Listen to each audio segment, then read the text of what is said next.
Landlords or rental companies require you to have renter's insurance. And renter's insurance is very specifically to your own personal property and the contents that are in your apartment. And homeowner's policy is, the intention of that is that is going to cover more than just that. So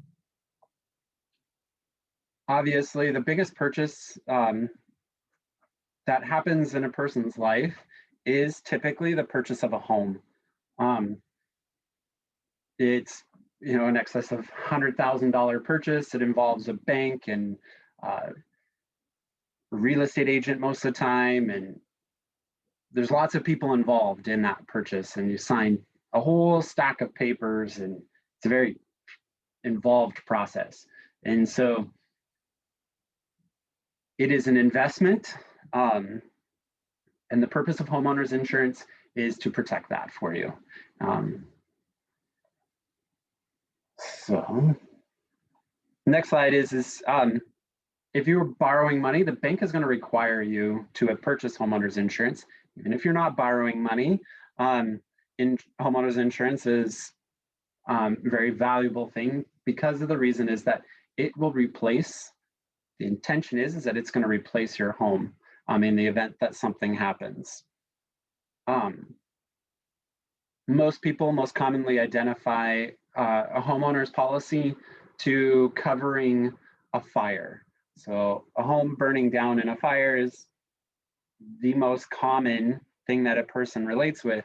However, the purpose of them comes into play on a lot more different things. So I'll just read the screen real quick for you. It says, most lenders require proof of insurance before finalizing a loan transaction. You'll need to carry homeowners insurance throughout your loan or pay for coverage that the lender secures on your behalf. Force-placed policies are very expensive and primarily protect the lender. So there's a lot of different components of an insurance policy, but if the lender or bank is forcing insurance in place, they are simply, in the event that something happens to your home, the force-placed insurance is just going to pay off your loan. That's it. It's not going to help you in any way, shape, or form. It's not going to put you up in someplace else to stay while you're waiting for repairs to be done. It's not going to cover any of the contents within the home. So all of your clothing, furniture, valuables, all of that stuff is all going to be gone without the ability to recover that in any way. We'll move on to the next screen.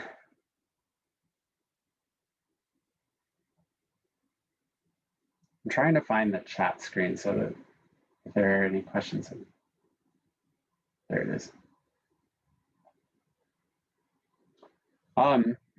So what is homeowners insurance? It's a legal agreement. It is a contract that is signed by both you, the policyholder, and the insurance company. A legal agreement that is regulated by the state of Montana in most cases. So the insurer promises the policyholder financial protection for a covered loss associated with owning that home. And that is agreeing to pay if it was to burn down, agreeing to pay for the roof if the roof blows off in a windstorm. And the last one is the policyholder agrees to pay a premium or pay that monthly amount in return for that financial protection.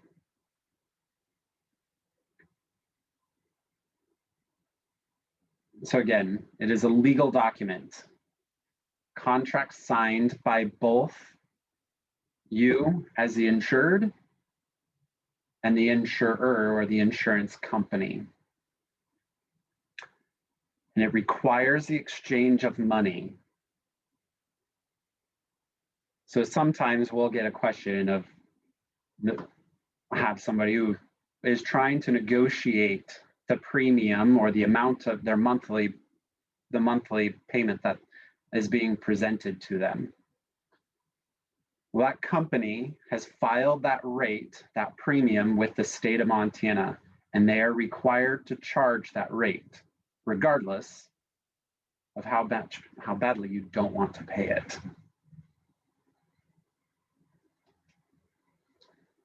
So the next slide is homeowners improve their insurance options when they A, take care of the property. This one's a very important one. Homeowners are responsible for routine maintenance and repair, not the insurance company.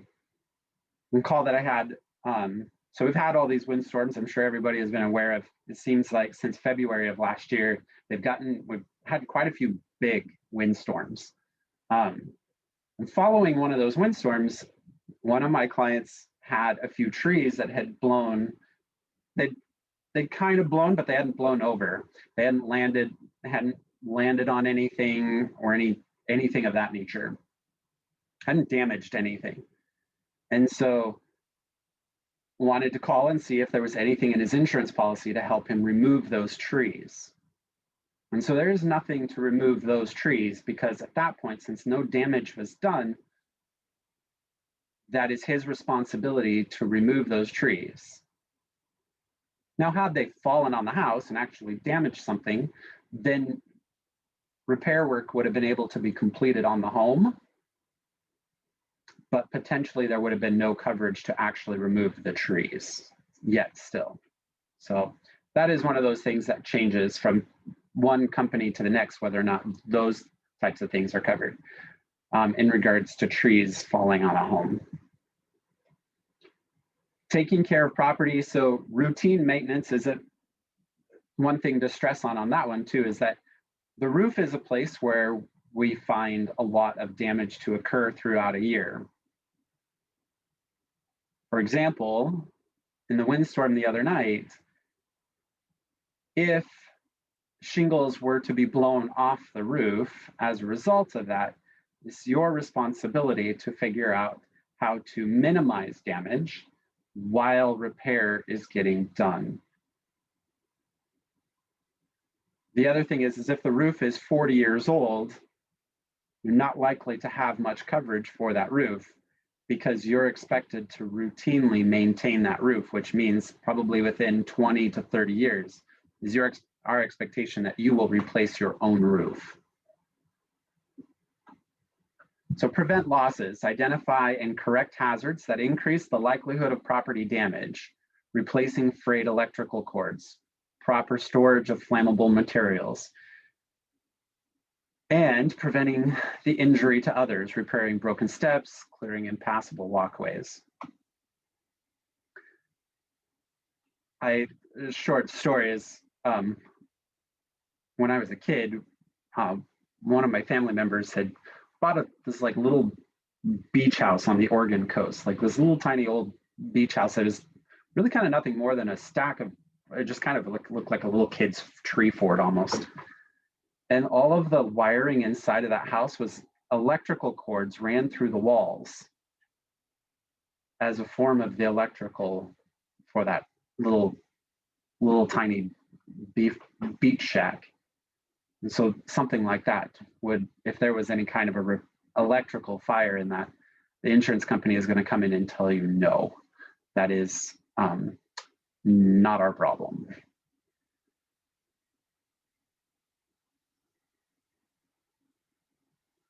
I'll just stop for a second. Does anybody have any questions at this point, or I can keep going and we can wait and answer some of those later too if you want, but I found sometimes it's nice to break it up a little bit.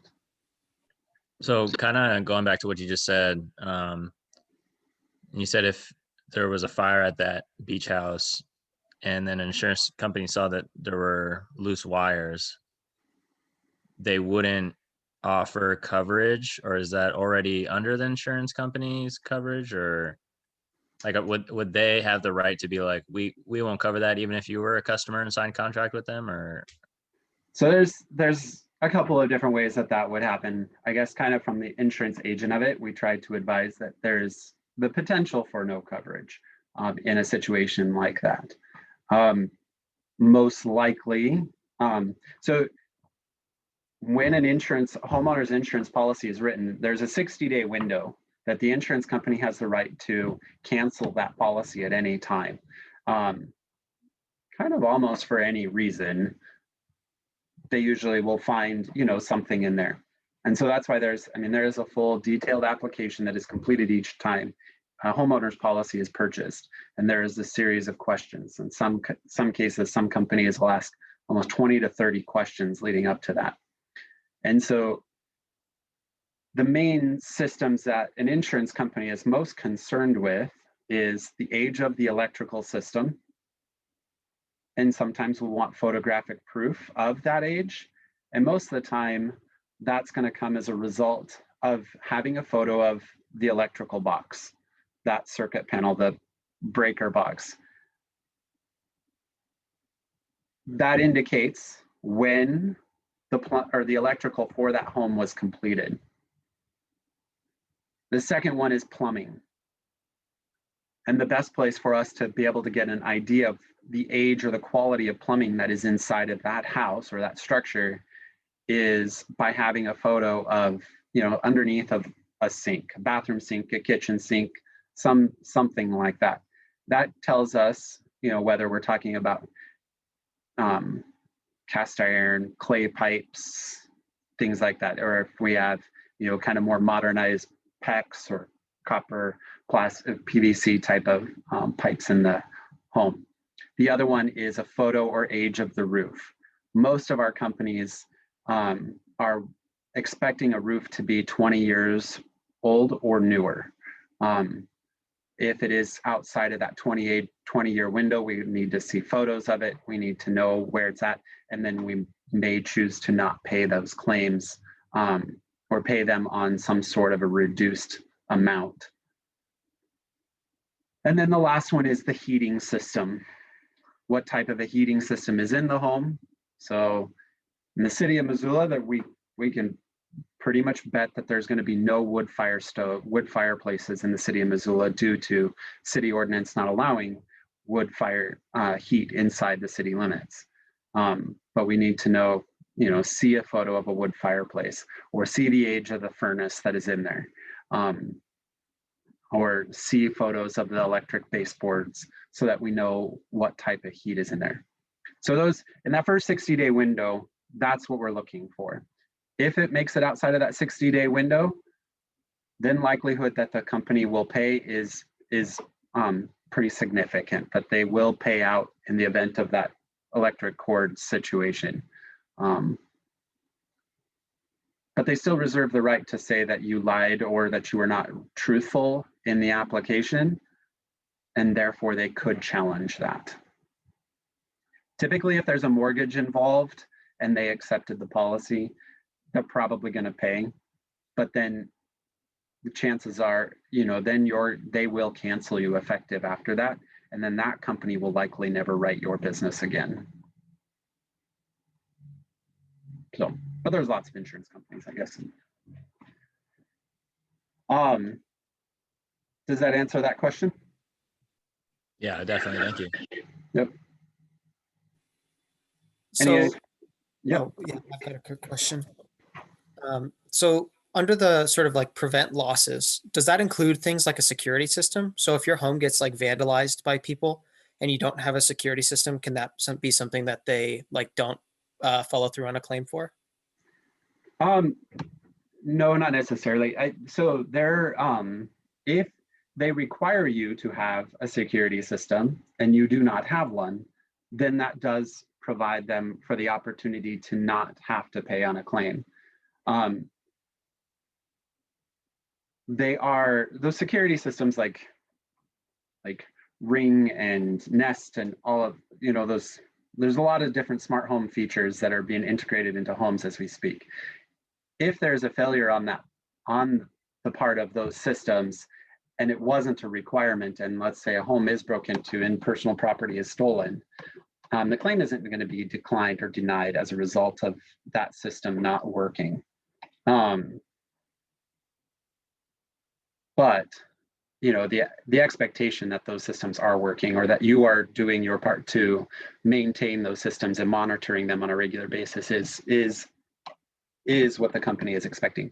Oftentimes, if you have those systems in place, you're going to receive significant discounts on your homeowner's insurance because we do feel like you are likely monitoring your home on a regular basis as a result of having those.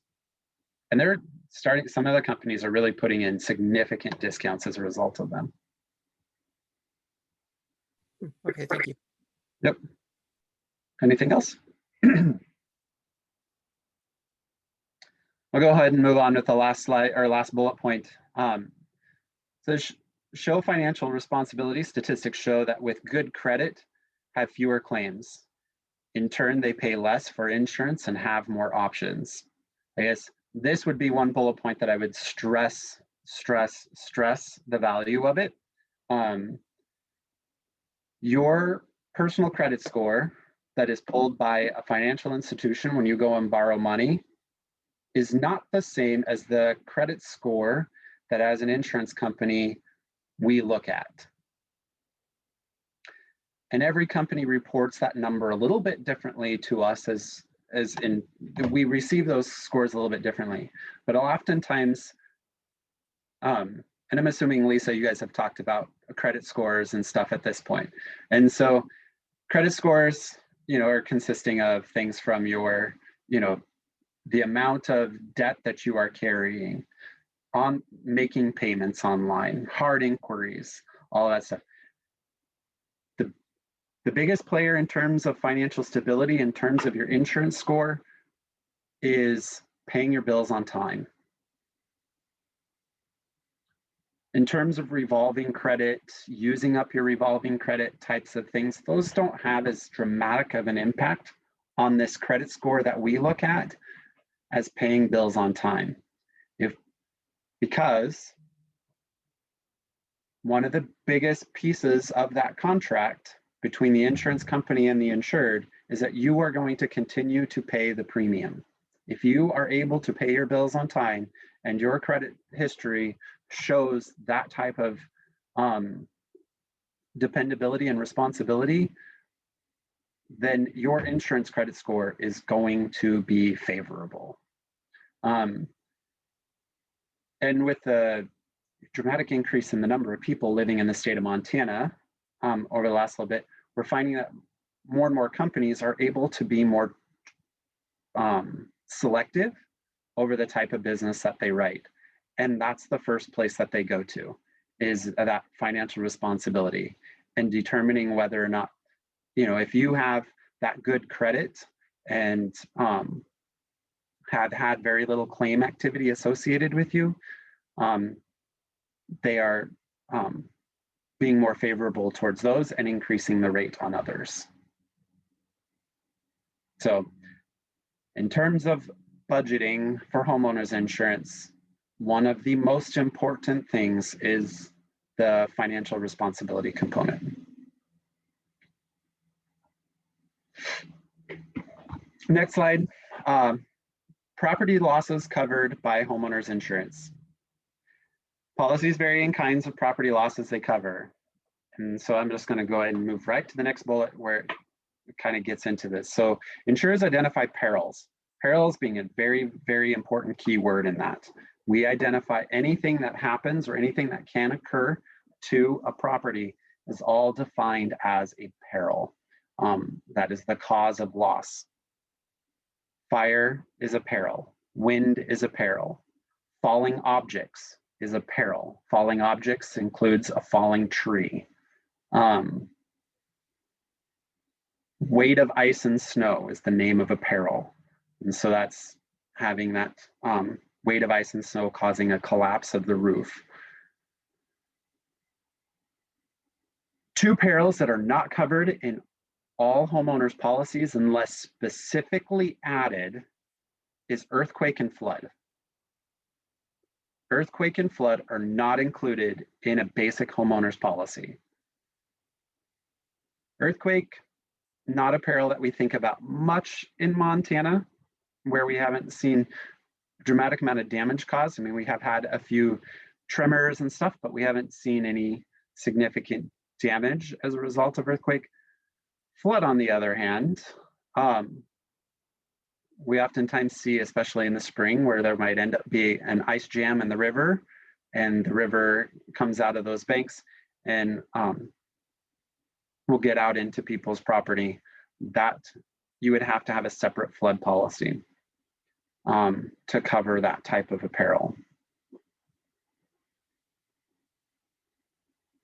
So way we write homeowners insurance now, for the most part, is we try to write what we call a special form or special cause of loss, which means that it has to be specifically excluded, such as earthquake and flood, in order for it to not be a covered peril.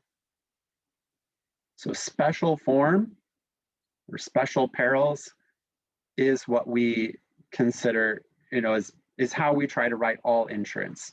Because anymore, it's getting harder. I mean, the expectation of the insurance company to cover anything that occurs is increased. And so as a result, we try to have that special peril written in there. That means that if it's not specifically excluded, it is automatically covered.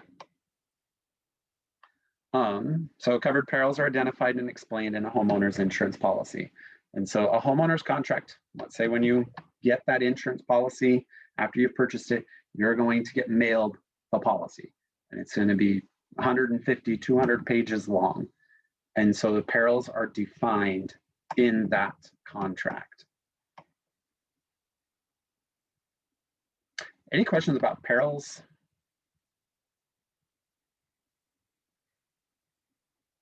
Okay.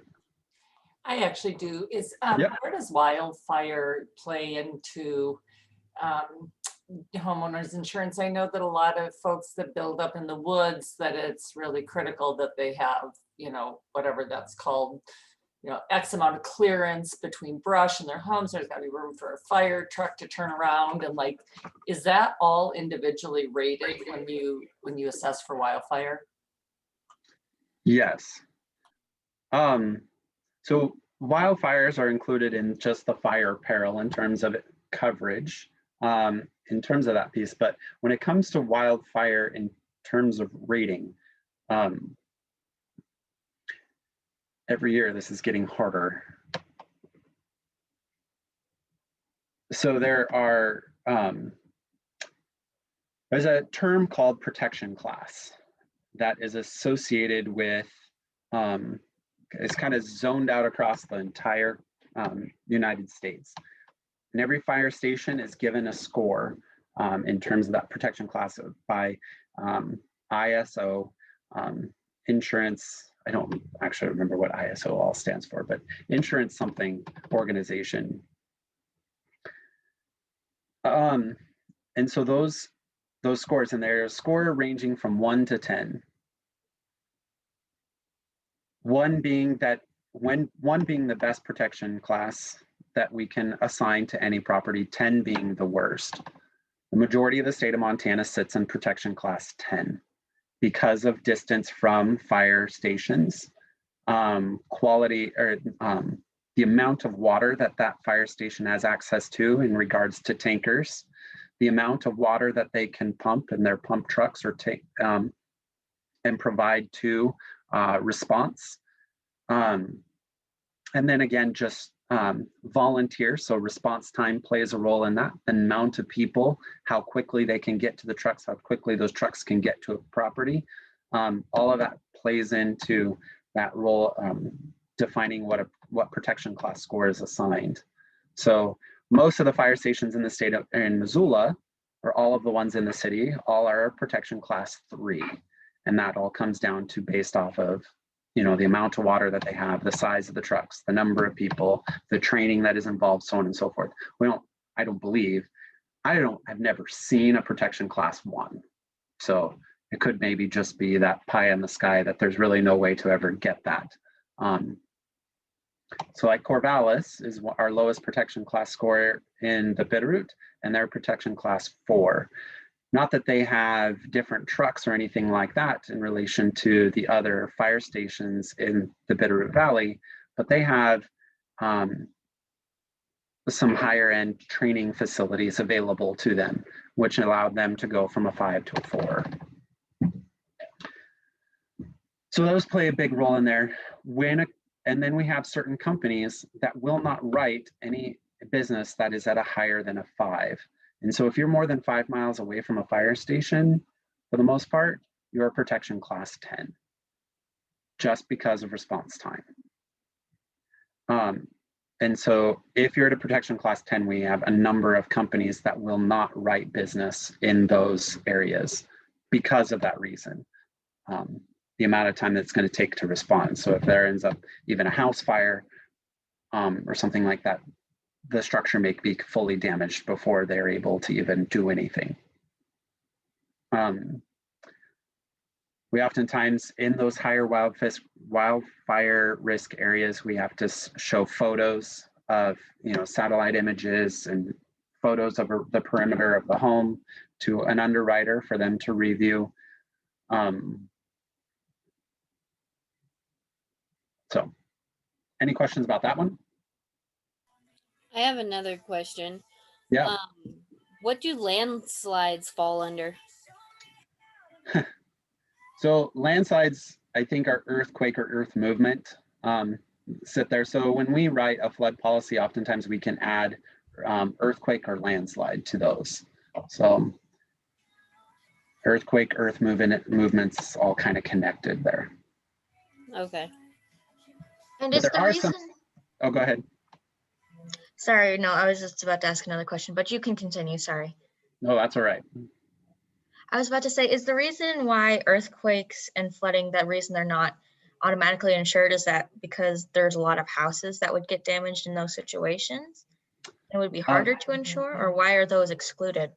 So flood is excluded because it is regulated by FEMA. So FEMA regulates the peril flood for us. Everything goes through them. If it is that's where that comes from. Earthquake is an insurance company's decision to do so. We have a company called Mutual of Enumclaw that is based outside of Seattle, Washington. And they used to provide earthquake coverage. So a lot of companies will allow you to add earthquake coverage underneath of your homeowner's policy, just as you would schedule a ring, something that is valuable in your home, a piece of art or something, whatever it might be. You can add earthquake coverage in much the same way. But Mutual of Enumclaw chose to remove earthquake coverage from their company entirely because in the Seattle area where they had paid out on a few earthquakes, they had found that business was not profitable for them. So keep in mind, all insurance companies are businesses and they have to maintain profitable business. And so if something is not profitable, they will likely get rid of it. And that's what earthquake that's where that comes in. Any other questions? Go on to the next slide. So homeowners insurance provides personal liability coverage too. So we've talked a lot about, coverage for the structure and a little bit for, those personal property, talking about a lot of those physical things that a homeowner's insurance provides coverage for. The next and very large piece of homeowners insurance is liability, personal liability. So in addition to property coverage, HO3 or HO5 homeowners policy packages include personal liability protection and coverage for medical payments to others. I'm just reading from the slide for you guys. So liability coverage protects you when you or another member of your household or your pets are legally responsible for injury to others or damage to their property. People sometimes find it interesting when they're first kind of learning about a homeowner's policy, and this is coverage that is automatically for you in a renter's policy as well, that this is coverage that you have available to you. So few interesting liability claims that I have been a witness to, or that I have heard about within my clients. One of my clients, her son was golfing at the golf course in Hamilton and had hit a ball, that ball hit another golfer in the back of the head. It is her homeowner's insurance liability policy that is paying for the medical bills of the individual that was hit by the ball, that golf ball. Another one, their son, the individuals are very elderly, in their mid-90s. Their son had come to their property to prune and clean trees up around the home and fell out of a ladder and was injured. It is their homeowner's policy that paid for the medical bills for that individual. So like if you like had a trampoline or a swing in your backyard, would that increase your policy payments? So oftentimes we won't charge more if you have a trampoline, but we have a handful of companies that if you have a trampoline, they will not insure you. Also, there is a list of dog breeds that a lot of companies will not insure you if you have. So in that 60-day window, we would all probably likely assume that they're looking at the home and trying to decide whether it's going to burn down, the roof is going to blow off, things like that. Also looking to see what kind of hazards are around. And if they see a chain in the backyard with a Rottweiler at the end of it, or a very aggressive Chihuahua at the end of it, they will report that back to the company, and the company reserves the right to reject that policy within that 60-day window over the fact that there is, you know, some sort of a dog that they may not like. Or they may choose to state that, so you have a deck off the back of this house that's, you know, has a big walkout basement, and every other step or whatever on the steps on the way up that deck are missing, and there's no hand railing, they will choose to likely reject that policy as a result of that as well. Not because they're worried about having to pay for that deck rotting away or burning down or anything, but because somebody will likely get hurt on that property.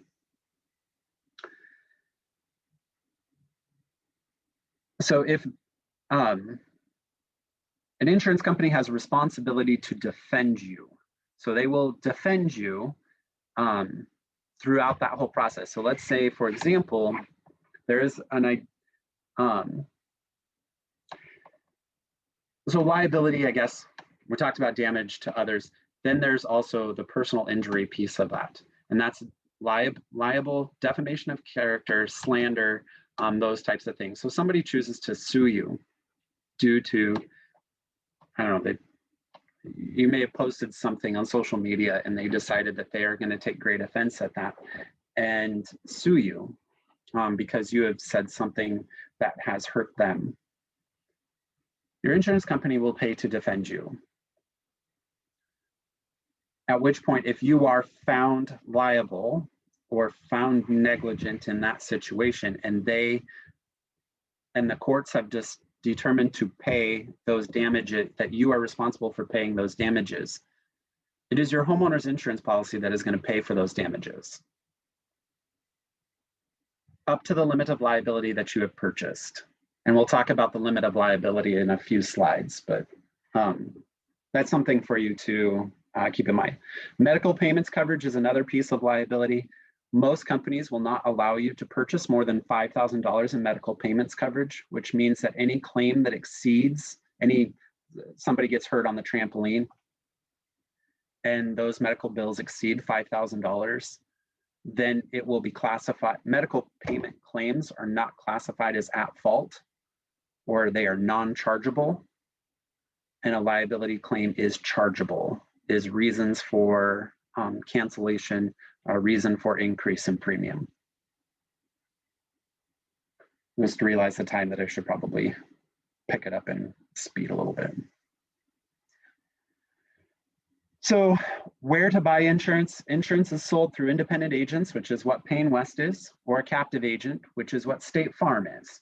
So State Farm, Farm Bureau are considered captive agents. You walk through their doors, they're only going to sell you Farm Bureau insurance or State Farm insurance. We sell insurance across multiple companies. So we sell Nationwide, Progressive, so on and so forth.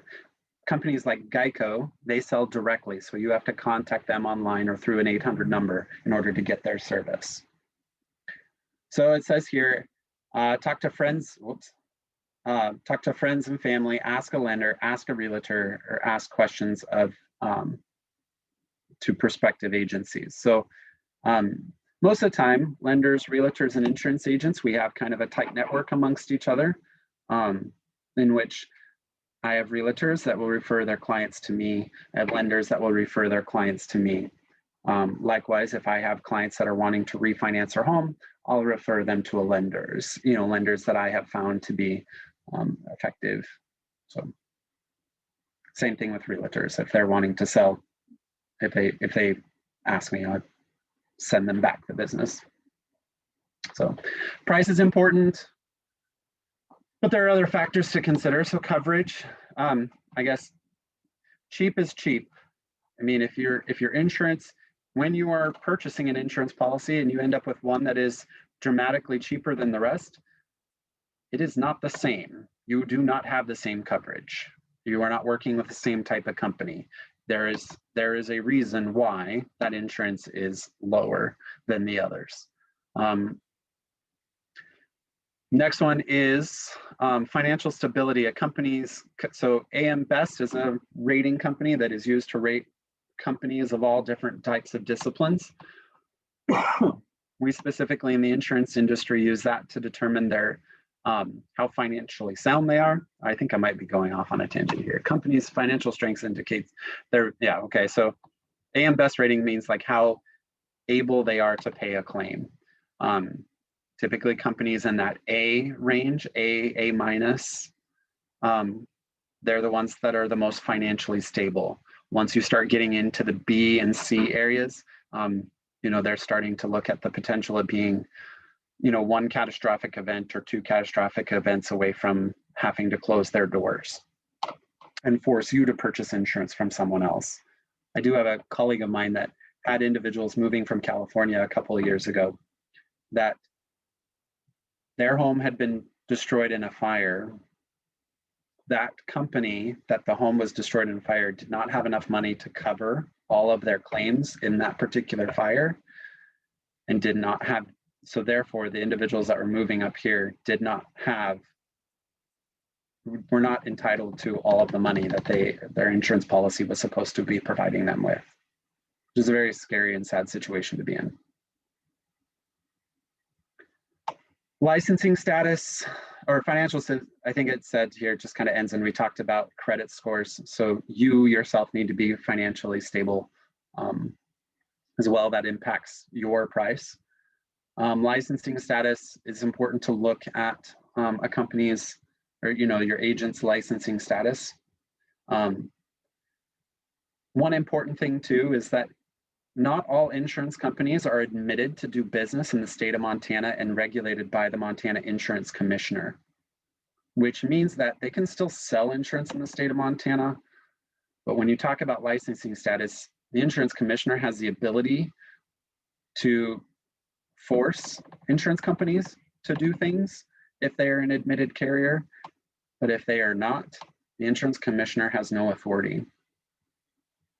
And so you have the right as the buyer of that insurance policy to do business with companies that are admitted, and the majority are. But oftentimes those that are not cheaper. They are oftentimes a lot more expensive. Customer service and comfort, I'm going to just kind of group those together so we can keep rolling, is that those two items in today's world, it seems like we've allowed a lot of, a majority of you guys I think are younger, probably in that 25 years of age or younger, and are doing your banking online, doing a lot of your own stuff online. And so I guess from my side of it, I'm a salesman. So my job is to sell insurance and sell the service and comfort that you have by having somebody locally there to support and take care of you. However, that's not always a valuable piece. And so it's important for you to understand or know what your comfort level is in terms of your knowledge on the product, your knowledge, I guess, and your ability to take on that risk, because that's the purpose of insurance, is to mitigate your risk.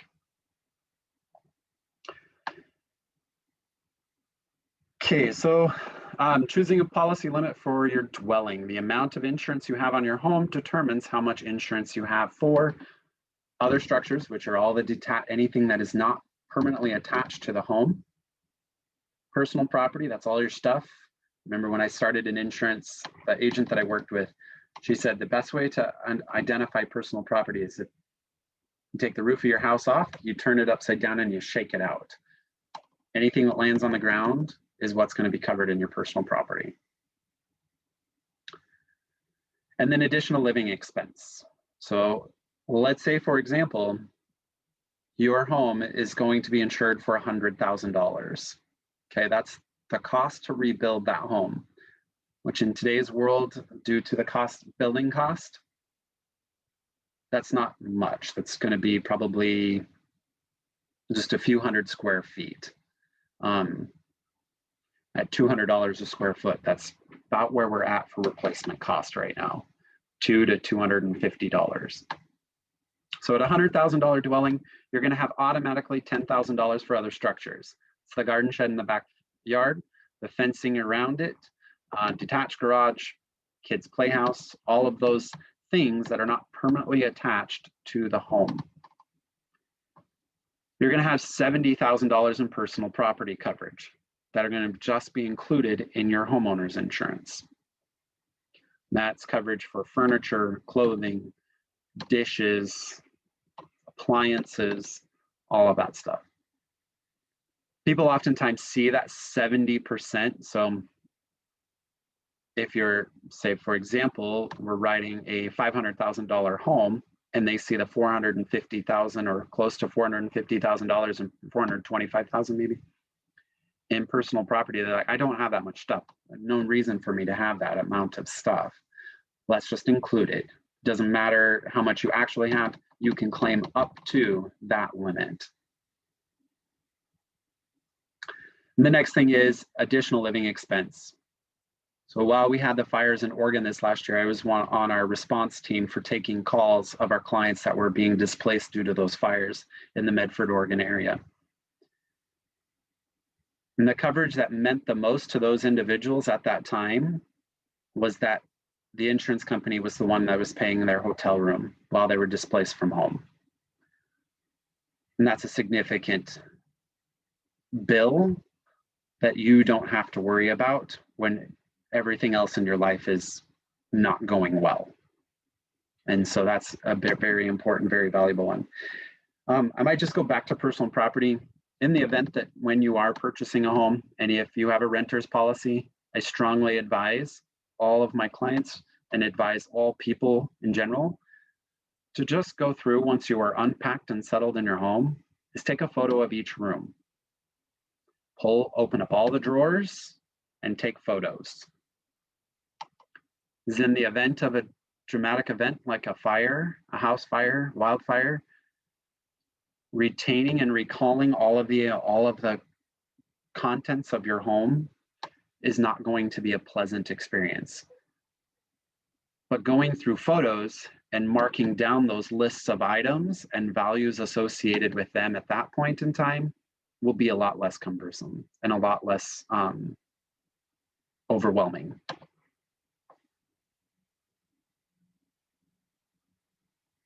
So the insurance agent, we are the ones who determine the dwelling value.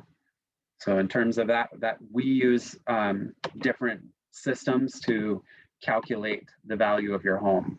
We have sophisticated formulas and stuff that we plug in: the number of bathrooms, number of bedrooms, the kitchen, the type of finishes, whether there's hard floors, whether there's carpets, whether there's linoleum.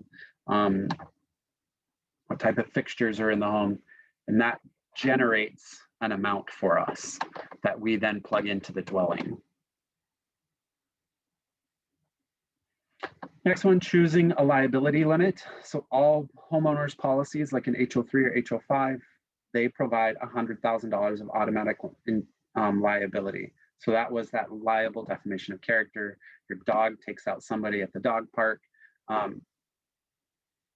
Somebody is hurt on a trampoline, so on and so forth. $100,000 is what's going to respond.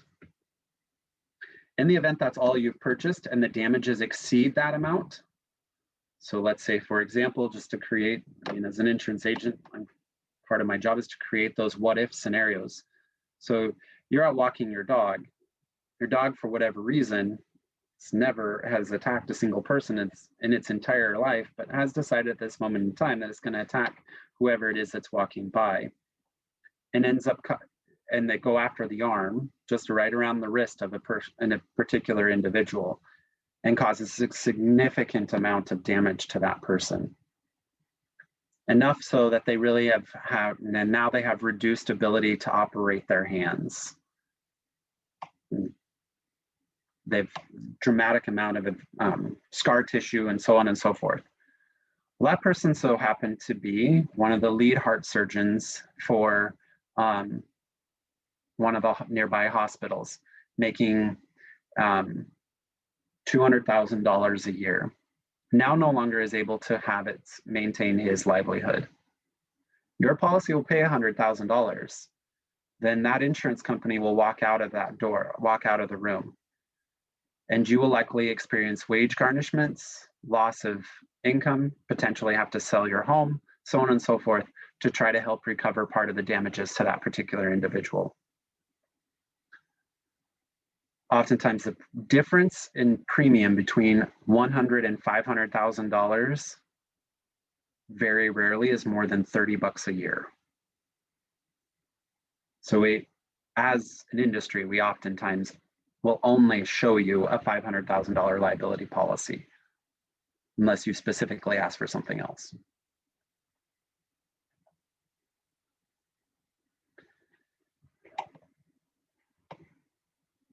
So all the factors, and I already talked about some of this stuff. So insurance pricing is linked to loss potential. So the lowest premiums go to those least likely to have a claim. Factors influencing this are the age of the dwelling, the animal exposure. So we've talked a little bit about dogs. Horses are another one. Building construction materials. So log homes in the middle of the forest, beautiful, but also show a very significant risk of fire. Distance from the fire department or fire hydrant, and that's what we talked about in terms of protection class. Credit. So statistics say those with lower credit scores have higher risk and higher potential for claims because they're less likely to take care of their property. Deductible. So just like in an auto deductible, you might have a $500 auto deductible. So if you hit a deer, you're responsible for the first $500. Anything above and beyond $500, the insurance company will pay for the rest of that. Same thing with a home. Home deductibles range anywhere from $1,000 to $50,000 deductibles. Those deductibles, if the higher the deductible, the lower the cost is, because the more likely or less likely that there is going to be a claim underneath of that number. Location plays a significant role. Obviously, some areas are more prone to vandalism. Some areas are more prone to theft. Some areas are more prone to so on and so forth. In terms of a flood policy, if you're 5 feet from the river, higher chance of probably being flooded than someone that is living in the South Hills. So loss experience. If you have a long list of claims, then they're going to expect that you're probably going to file a claim on them, and that they're going to want to collect a little more premium from you. I'm going to skip over policy form. Policy form is much deeper conversation.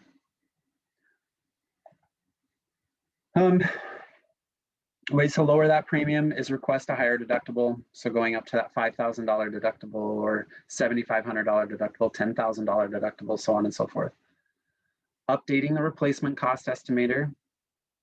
So making sure that your home is insured correctly. I found that in today's world, updating your replacement cost estimator is likely to increase your insurance